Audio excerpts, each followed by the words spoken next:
kui ma mõtlesin Dokli peale ja aja mõõtmise peale, mis ilmselt nagu igas ettevõttes korra tekib, on see, et kui juht ühel päeval tuleb nagu uksest sisse, ütleb, et teate, täna hakkame mõõtma aega, et te panete kirja täpselt, mida te päeva jooksul teete, siis enamusel vist tekib see, et et mis mõttes, et ma pean nüüd hakkama asju kirja panema ja kus siis usaldus on ja nii on ju.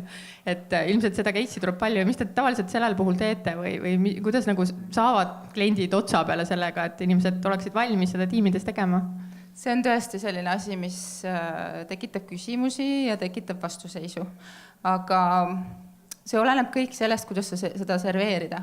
Et kuidas tiimliid ise seda oma tiimile seletab, mis on eesmärgid. Eesmärgid tuleks panna väga kindlalt paika.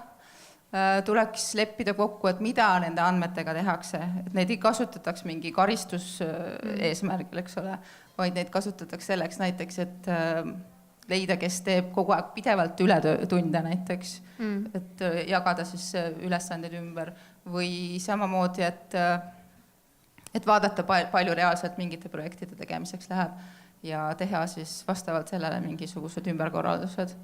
Et jällegist usaldusel põhineb asi, läbipaistvusel ja sellel, et motiveerida ja kindlasti ka enese ise nagu olla eeskujuks. Et mina teen seda ka, teeme seda koos. Just, et kõik on siis läbipaistev. Sest kui mina peaks hakkama seda tegema ja ma tean, et keegi näeb, siis hästi inimlik on ju see, et nüüd ma võtan ennast räigelt kokku, ma pean võitma selle võistluse, ma teen nii palju tunde, kui vähegi jõuan või nii palju tööd ära, kui vähegi jõuan ja see ei ole nagu väga jätkusuutlik, on ju.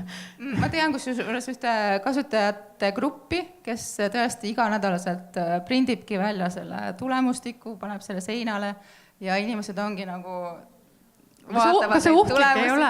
Aga see oleneb sellest tiimi dünaamikast, ma arvan.